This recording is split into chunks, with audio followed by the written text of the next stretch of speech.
Hello everyone, and welcome back. Last time on the Bugsnax on a Vegan Diet Challenge, we managed to get most of the cast through the game on a vegan diet, and though many of them did falter when it came to the side content, there were still a few who managed to keep their vegan edge intact. This time, I'm going to be tackling the DLC side story for the game that I never got around to playing through in my last video. Can you beat Bugsnax, the Isle of Bigsnax, on a vegan diet? Since it's been a while, here's a refresher on what our goal here is exactly. We're trying to get as many of these quirky characters through the entire DLC story without feeding them a Bugsnax that would break a vegan diet. Since eating bugs is, at its core, kind of un-vegan, we'll be just looking at the snack portion of these things. Nowadays, for most food stuff, you'll be able to find a vegan equivalent, so I'll be basing a snack's vegan status on if its real-life counterpart is most commonly found vegan or not. For example, I can go to any Hungry Jack's and nab myself a plant-based Whopper with vegan mayo and vegan cheese, but that doesn't change the fact that most burgers aren't going to be vegan, so Bunga also wouldn't be vegan. On the other hand, a stick of celery is about as vegan as it gets, so Celi Stick would be completely fine for a vegan like me to completely ignore because that Whopper I ordered is tastier. I'll be keeping track of everyone's vegan status on the checklist. If they get a pink tick, it means that we saw them through to the end of the adventure veganity intact. A red X means that we failed, and a green circle means that they failed, but we were able to at least keep them vegetarian. I'll also be treating this as a completely separate challenge from my last Bugsnax videos, and won't be continuing over any of the cast vegan status from that one, or vice versa. I'm really not feeling too confident about this one going well. If I remember from when I first played this DLC a few years back, it doesn't add too many snacks that I could argue are vegan, but I can't call the book on this challenge done without at least giving it a go. So let's find out. Can you beat Bugsnax, the Isle of Bigsnax, on a vegan diet? We start our journey out after having completed Snorpy's side quest in the main game. In reality, you have to have completed a few Grumpus's quests, but Snorpy is the instigator, so we'll just start here. He's been getting some weird seismic readings off the coast of Snacktooth and asks us if we could help him investigate, and after agreeing, he asks us to meet him in Simmery Springs. Heading there, we find him and Chandlo just being the absolute cutest when suddenly the seismic activity kicks off again, and to everyone's shock, a new island appears off in the distance. Chandlo is super eager to go explore it, but Snorpy seems a little bit more hesitant, saying that we should put together a research team before just heading over there. After a bit of discussion, Triffany, Floofty, and Shelda are selected to join us on our expedition, so it's off to Snacksburgs to recruit them all. Luckily, they're all not only okay with tagging along, but actually very keen, so getting them on board is a piece of cake. Returning to the water, Snorpy says that they aren't ready yet and could probably use a few more days to assess the situation, but Chandlo insists that we should go now. It's pretty clear that Snorpy is a little bit nervous about the whole situation, but as our crew starts to assemble, he has no choice but to go along with things. Already, tensions are starting to build as Shelda, the group's herbalist slash spiritual guide, and Floofty, resident mad science, start to bicker due to their opposing worldviews and general disdain for each other. This just makes Snorpy even less eager to tag along, suggesting that he and Chandlo should stay behind and supervise things. Chandlo still insists on going, but Snorpy decides that it's too dangerous, so he's staying here, which distresses Chandlo since he doesn't want to be too far away from Snorpy. But with both of them unwilling to budge, our group minus Snorpy heads off for the mysterious island. Because Snorpy is only really here at the beginning and a little bit at the end, we don't actually feed him anything at all, and as far as I'm concerned, no diet counts as a vegan diet, so Snorpy is our first vegan of the run. Anyway, as we land on the island, Chandlo tries to contact Snorpy, but we're out of range, so it looks like we're on our own out here. Not being able to check in on Snorpy just makes Chandlo even more worried about him, but there's no turning back now. Heading up this pillar, we come across the two main puzzle mechanics we'll be experiencing throughout this DLC, spreading fire with the trip shot to activate bridges and doors, and using Sprout to solve these, I guess, mazes. They're pretty straightforward though. Once this is completed, we enter the island proper, full of new mysteries to solve, new locations to explore, and new Bugsnax to eat. And on that last note, Chandlo spots a bunga off in the distance and runs off to devour it, seemingly not noticing how massive it is, leading to him getting launched through a wall. Yeah, if you hadn't have guessed from the name, the whole gimmick of this DLC is that all of the Bugsnax are big, and as such can't be caught normally. Chandlo is fine though, and revealed a strange shrine filled with pots holding a mysterious powder that if we chuck at the big bunga will cause it to shrink down, meaning that we can trip it up and catch it. Of course, to get his revenge on the bunga, Chandlo wants us to feed it to him. Now, as I already mentioned, vegan burgers aren't hard to come by at all. I could go buy another plant-based Whopper to prove it, but I really don't need to. I still did it though. Despite that, this burger still counts as a non-vegan snack. Remembering all the skips that I used in my first Bugsnax vid, I figured I might be able to get out of bounds to avoid this feeding, but as far as I can tell, the devs learned how to put up invisible walls, so there's no way to get around this, making Chandlo the first Grumpus to fall to the allure of carnivorism. With that done, we set up our camp and regroup. Everyone is quite intrigued by the giant snacks and the mysterious powder, all for their own reasons of course. When Chandlo brings up the strange shrine, it becomes apparent that it resembles the Mother Nature, which is part of the religion that Shelda's always preaching about. This leads Floofty to mock Shelda, calling her god a hypocrite for apparently despising Bugsnax while also handing out Bugsnax catching equipment. This enrages Shelda, who resolves to figure out the truth behind these shrines before storming off. Triffany decides to use her archaeological knowledge to study the ruins, and Floofty says that they're going to research the shrinking spice. While they do all of that, Chandlo decides to do the real important research by eating as many bigsnax as he can to see if they make him big as well. Really cutting edge stuff there. With that, our group sets about their own business. Now, we have to help everyone out with their research. We can do this in any order, so I decided to start with Shelda. For her investigation, she wants to see one of the Mother Nature shrines herself, and not one that's been ravaged by time. She thinks that there might be one sealed away further upstream, but the path is blocked, so we need to clear the way. To do this, we just need to place down Sprout and roll them into this hole in the wall, which for whatever reason will cause this massive ball Bugsnax to start rolling around the entire area, breaking through all of the walls in its way. Go inform Shelda that the path is now clear, and she'll make her way over to the untouched shrine. Now that it's just the two of us, Shelda drops their theatrics and speaks to us more casually. The entrance to the shrine is a little bit out of reach for Shelda's old bones, so we have to get inside first and then find another way for her to enter. To get into this shrine, head up this platform and jump onto the jump pad being carried around by the snack to land over here. Then use the trip shot to spread the flame over to this pie to lower a ramp to make getting back up here a little bit easier. Then use the same fire to light the two pies over the shrine's entrance to open it up. The gap to the door is still a bit too wide to cross on foot though, so we're going to have to lure that Bugsnax with the jump pad over to this side to get across. First, use it to jump over to this hot sauce plant and stock up on it, then head back over to the platform and lure the Bugsnax around with the sauce before jumping over to the shrine. You can then use the snack grabber to break down the wall in here, making a path for Shelda. Shelda comments on how the shrine reminds her of the ones she used to visit as a kid, however they've been twisted and corrupted, depicting the mother as a bringer of the unholy Bugsnax. She wonders if all the warnings she heard passed down about not consuming the toxins of the island came from some sort of personal experience of the inhabitants here. Next, she decides to check out the big crater at the center of the map, so follow her there. Here, Shelda tells us an old story she believes might have something to do with the island, where the inhabitants became entranced by the toxins and were smited by the Mother Nature. But that story doesn't sit right with her, as the Mother Nature she knows wouldn't smite those who strayed the path. This causes her to question her faith, and she needs some time to think. While she does that, she wants us to crack open 3 egglers. No clue really why this will help her, but oh well, we gotta do what we gotta do. You can use the snack grabber to pull one of these out of the water. You'll then need to coat the eggler in hot sauce, so if you've run out, go grab some more. That'll cause this flying snack in the area to grab the egg and place it in front of this statue with a big spoon, which will break it open. Now, we've got to find the 2 remaining egglers, which I really struggled with. I ended up scouring pretty much the entire island, doing all the sprout mazes and unlocking most of the doors, even finding this mysterious triangular key which opens up a secret area back in the main game, which is a really creepy and cool location, but I ain't finding any egglers here, so let's get back to it. I ended up finding one of them behind this maze door and the other being held by this spaghetti spider Bugsnax up in the tree here. Once all of them are cracked open, Shelda thanks us and mentions that she intends on eating the shells since apparently they're a good source of calcium. Now, I'm going to go ahead and say that eating eggshells would technically not be vegan, but we never see Shelda eat any of these and her body never gets snackified to represent her doing it, so I'ma just assume that she never got around to chowing down on these things and is still vegan. She now wants to better understand what Bugsnax are for herself, and so wants us to get her a tikka masala, aka that big bug snack that we used to crack open the eggs.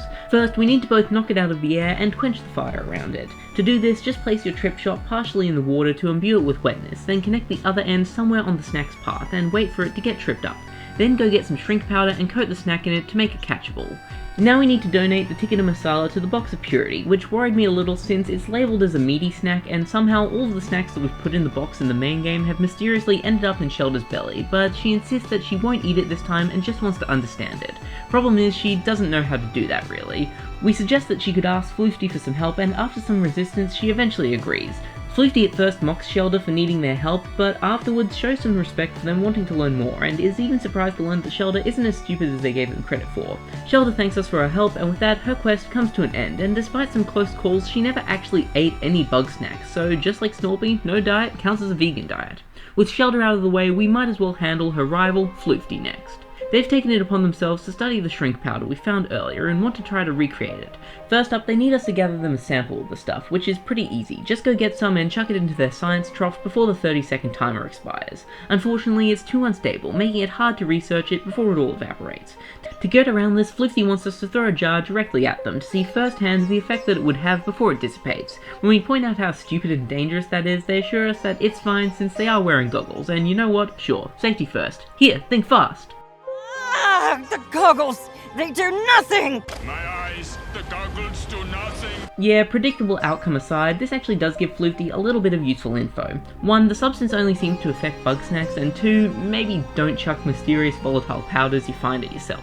Despite this, they're still no closer to their goal. They figure that maybe eating a snack that's been shrunken with this spice might help out, so ask us to shrink down a milli mochi and a Cheddaboardle and feed it to them. I just gotta point out that this is literally the exact same thing that Floofty made fun of Chandlo for deciding to do earlier, just put through a scientific lens, yet Floofty doesn't think it's so dumb when they're doing it. Anyway, you can find milli mochi in a few places on the aisle, but catching them is the same either way. They're frozen, so imbue your trip shot with fire, then make the wire cross their path to both trip them up and have them defrost. Then just quickly go grab some shrink spice and yeet it on them and catch one quickly before they freeze again. Now, mochi is usually vegan, with the casing just being made out of rice flour, water and sugar, and the fillings usually just being beans or green tea, but this one is frozen, which implies to me that it's ice cream mochi. Most ice cream would be vegetarian, but not vegan. However, and this might be highly subjective, but most of the ice cream mochi that is readily available for me to buy in my area is actually vegan, using coconut milk instead of cow juice. I have no clue if that's just a me thing, but I can only really speak from personal experience, and that's what my experience is, and it says that this should be vegan. I can't however say the same for Cheddaboardle that we also need to feed to Floofty. This is that big Bugsnax that's been rolling around the place, and at first I had no idea what this thing was. I was thinking it looked like a cinnamon donut ball, which probably isn't vegan, but the name Cheddaboardle implied cheese to me, and when I checked the wiki it says that yes, in fact, Cheddaboardle is meant to be a port wine cheese ball, which also isn't vegan. To catch this thing, I threw some shrink spice on it to make it small and scared, then chased it into a log up here. I placed my trap at one end and guided Sprout through the other, forcing the Cheddaboardle out into my trap. Feed these to Floofty and transform the indicated body parts. Unfortunately, the traces of the spice seem to have dissipated from the snacks and have no effect on Floofty outside of the usual. They figure that maybe one of the smaller giant snacks might prove a useful field of study, so asks us to get them a Chocoland. These are the snacks that you might have come across as an obstacle in the Sprout mazes, and once you've completed the maze, the Chocoland will appear in the world ripe for the catching. Use the shrink spice to shrink one of these down while staying far enough away to not spook it, then place your snack trap down on its path to snatch it up. Chocolate usually isn't vegan, but Floofty's not actually going to eat this one, we just have to put it into their science trough. Not that it really matters since they've already broken vegan edge. We now have to wait for Floofty to complete their research, so either sleep for a bit or just hang out until they're done. When we come back, Floofty is frustrated as they've managed to get a small sample but has no way to analyze it without their equipment, and isn't enough of a plant expert to figure out what the ingredients are on their own. We mentioned that Shelda is a herbalist and as such could probably help out. They're of course resistant at first, but after a bit of pressure we convince them to give it a go. Shelda mocks Floofty for needing the help of a primitive simpleton like her, but agrees since it is her job to offer guidance. After giving the powder a whiff, she gets aromas of many natural remedies for inflammation, as well as the distinct smell of sulfuric acid, giving Floofty a bit of a breakthrough. Floofty thanks Shelda and agrees to come back if they need any more help, bringing their quest to an end. Unfortunately, they weren't able to stay vegan for the whole time, with Cheddaboardle and arguably the milli mochi breaking their diet. However, while they might not have been able to get through vegan, both ice cream and cheese are both vegetarian, making Floofty our first vegetarian for the run, which, you know, I'll take. Okay, Triffany is next up on the chopping block. They want us to unlock the maze, blocking the path into the ruins, so follow her over and damn, ain't nothing stopping her, look at her go. She's not even fazed by this Cheddaboardle bashing into her, jeez. Turns out I already solved the maze back when I was looking for those eggs for Shelda, so Triffany just tells us how glad she is to be out of camp. All the bickering between Floofty and Shelda has been exhausting, and while she likes them both, she admits that they both have their annoying traits. Anyway, with the path open, we head inside and scan some of the interesting artifacts around the place for Triff. She theorizes that this is some sort of communal living space, and judging by how advanced the ancient stone grumpuses who built this place would seem to be, she says that whatever civilization lived on the island would likely have been the center of their ancient society. With our work done here, she wants us to investigate the ancient temple of Mother Nature, so follow Triff up there. Once here, a fire pyre will appear from underground, fully lit somehow, and we can use the trip shot to spread the fire over to the temple doors. From what I can tell, the Millie Mochi here can put out our fire, so be fast running over to the door. In the temple there's an enormous maze that amazes Triff, who assumes that the ancient stone grumpuses must have used this to protect something important behind, so we need to use Sprout to solve it. This one is slightly more challenging than the rest and definitely a lot longer, but is still pretty straightforward and easy path to the end to unlock the door. Once done, Triffany congratulates us, but her mood quickly is brought down when she realises that the way behind the door has been caved in long ago. Undeterred though and determined to solve the mysteries of the aisle, Triffany decides to clear the rubble herself. We ask if we should get the whole group to help, but she turns us down, saying that she'll be done soon anyway. After taking a nap and coming back the next day though, no progress has been made. We suggest again getting each member of the team to help out, but she shoots them all down, not wanting to cause them any trouble, and when we say we could all work together, Triff admits that teamwork would make the dream work, but doesn't believe that everyone could get along long enough to get the job done, and when everyone fights, she just doesn't know what to do. With seemingly no other option, she gives up on her goal, saying that some mysteries just go unsolved, bringing her quest to an end. Since once again, just like Snorpy and Shelda, Triffany seemingly doesn't eat anything for this whole expedition, she's able to stay completely vegan the entire time. This is going a lot better than I expected, just one complete failure for the challenge so far. I really wasn't expecting this, since very few of the snacks added with the DLC are vegan. Well, we still have one questline to complete, that being Chandlo's. He may already be a filthy carnivore, but I can't stay mad at him, so let's help him out with his goal to get bigger. First, he wants to eat a huge snack he saw lifting things by the river to see if it makes him bigger and stronger. This is that snack carrying a bounce pad that we used back in Shelda's quest, a Clobsteroni. To catch it, just shrink it down, place your trap, and... okay, so apparently they can disappear, noted. Let's try that again, and sweet, second time's a charm. When feeding this thing to Chandlo, I was a bit torn. Obviously, it's a lobster, both the name and design scream that, so I assumed that it's based off lobster the dish, and hence would be meat and not vegan. On closer examination though, it's clearly made of pasta, hence the roni in its name, as in macaroni and cheese. A dish that is vegetarian most of the time. So if the Bugsnax snack portion is macaroni and cheese, it must mean that the lobster angle is just the bug part. Since we're not counting that as part of the snack's dietary status, this snack would therefore still be not vegan, but be vegetarian. Now that doesn't really matter since Chandlo has already eaten meat, but it's still good to keep track of exactly what his diet is consisting of.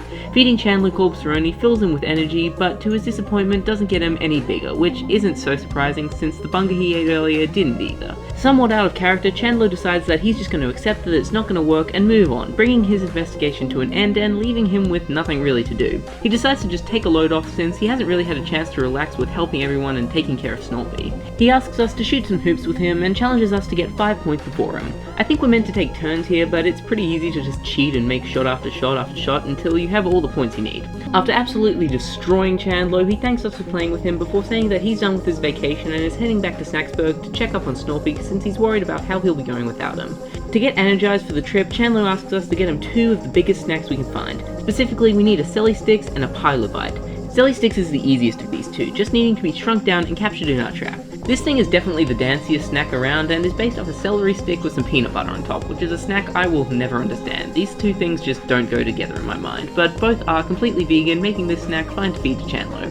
Pilobite is a little trickier though. It's this big round thing roaming the room we explored with Triffany earlier. Apparently this is a pie, but it's kind of hard to tell with that thing covering it, so we need to get it off. Use the snack grabber to pull on these tabs, then follow the Pilobite to its next location and repeat until the cover pops off. You can then use the shrink spice on it and get it in the snack trap. This thing is apparently a pecan pie, which isn't a treat I'm too familiar with, but the main cause of concern for me isn't actually the filling and more so the pastry. Pastries come in a lot of different forms that can vastly change their dietary status. I think it's fair to say though that most pastries use butter instead of something like lard, so I'm happy to call this one suitable for vegetarians. After feeding these to Chandlo, he decides to get the advice of the rest of the group since he can talk a little bit more freely here without Snorpy listening in. He tells everyone how he's worried about Snorpy, not just because of being away from him, but because of Snorpy's paranoid nature and how much worse it's gotten since he forced him to come on this expedition. After getting everyone's advice, he decides that even if he tries his best, he doesn't know enough to really help Snorpy, and forcing him out of his comfort zone is just making things worse. So he decides to stay on the isle and think for now until everyone's ready to leave. That ends Chandlo's story, and yeah, nothing really changes here. He still ate that bunga at the start, meaning that he failed the vegan diet challenge. However, interestingly enough, outside of that, everything else he ate is, at worst, just vegetarian. With that done, everyone's investigations have been brought to a close, so we can go talk to Triffany, who gathers everyone up to discuss what we've learned. Triffany tries to divert the topic of discovery away from herself, since she really didn't find out too much. Chandlo talks about how he's emotionally grown and apologizes for not helping too much with the thinky stuff. Shelda's come to the conclusion that bugsnaxs are in fact children of the Mother Nature, just like everything else, however they're nevertheless still dangerous and should be feared. Floofty's probably had the biggest breakthrough of all, actually managing to reproduce the shrink spice, as well as finding out that the snacks here are actually small by default and made big by something on the aisle. Of course, everyone can't get along forever, and Floofty and Shelda eventually start bickering, causing Triffany to try and step in, but it turns out to her surprise that they were just having a bit of friendly banter.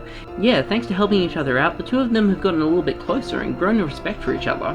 With everyone in the group able to now work together, Triffany realizes we might be able to move that rubble back in the temple to see what's on the other side. Floofty agrees, even having a surprise that they've been working on for us that could come in handy, so off to the temple we go. Here we place down Sprout in front of Floofty and Chandlo. They then make us turn our back to them as to not ruin the surprise, and when we turn back around we get introduced to Big Sprout, who has more than enough power to break down the wall, giving us access to what's inside. Everyone floods into the room and we have to scan all the artifacts before reporting our discoveries back to Triff, who theorizes that this was some sort of ritual sacrifice room where grumpuses would be thrown down the hole in the middle to be eaten by whatever's down there. She also theorizes that this is why the snacks here grow so big, as the soil's been fertilized with grumpus remains. We're quickly interrupted by a sound over the other side of the cave, and when we go to investigate we find Chandlo has uncovered an ancient catapult perfectly suited to fit Big Sprout in. Obviously curiosity gets the better of us, and in he goes and out he goes, and oops, hope that wasn't important. Well, apparently this summons a giant ancient bug snack lurking in the pit, a Cheddaboardle Rex, who not only knocks everyone else, but also gets rid of Sprout, and now we've got to find some way to defeat this thing. A bunch of Cheddaborbs appear in the arena for this fight, and occasionally the Cheddaboardle will chuck one of these at us, so we need to stand behind one of those catapults from before to get the Cheddorb stuck inside, at which point we can pull the lever on the back to send it flying into the boss and deal some damage. Each time we do this, the Cheddaboardle Rex will destroy the catapult we used, and there's not enough in the room to take it out fully. Luckily, more appear, but they're covered in rubble, so we have to shrink down a Cheddaborb to make it hide inside, and when it grows, it'll break the rubble, allowing us to damage the boss again. Once these are gone, some of the walls lower, and we now have to get Cheddaborbs to roll up into the catapults on the wall, which is functionally not all that different from the ones on the ground. After all of these are destroyed, the Cheddaboardle is still not down somehow. Damn, this thing is resilient. Luckily, another catapult has appeared, but this one is behind a big maze, and a big maze calls for a Big Sprout, who luckily has finally reappeared, landing back on the ground without getting cracked somehow. Get Sprout into the maze and then direct him to the catapult and have him launched to deal the final blow, making Cheddaboardle vulnerable to being shrunk down and tripped and captured. Chandlo bravely agrees to store the creature in his stomach, and since this thing is a cheese board, it's not vegan but is vegetarian, which doesn't even matter since Chandlo's already failed the challenge. After making sure that everyone's okay, we discuss what all of this could mean, but we still have a lot more questions than answers. Why are the snacks here big? What happened to the society that once inhabited this place? And why did the isle even raise from the sea in the first place? In the end, everyone settles on the fact that some things might just remain unknown, and we decide to head back to Snacktooth Island. And that brings the Isle of Big Snacks to a close, and hey, we actually did a lot better in this challenge than I expected. I looked through some of the snacks that the DLC added ahead of time, and seeing how few vegan ones there were, I honestly expected no one to make it through, but in the end, most of our party of adventurers ended up sticking to a vegan diet with only one outright failure. Even then, Chandlo only failed because of that one bunger at the start, and if he hadn't have had that, he would have remained at least vegetarian for the whole run. I actually think there's a pretty decent chance of being able to skip that feeding if we get out of bounds or something, but I don't know how to do that, so I guess for now, Chandlo remains a carnivore. I actually had a lot of fun with this one. I really love Bugsnax as a game, and getting to play it again was a real treat. So thanks for watching. Sorry this vid is a bit shorter than usual. I don't actually know if it's any shorter than usual until I'm editing, but it felt a lot shorter playing and scripting it. I'm currently working on a Halloween video that I've been playing through since like July, so I just needed something quick to fill my schedule so that I can try and get that one beaten in time. Still, I hope you enjoyed, and if you did, why not consider liking and subscribing if you want to be around when that Halloween video comes out. Until then, I've been Katie Cat, and thank you for watching. Find them hiding in the sand, tearing up a ketchup patch. She wants burger so bad. You can have chip.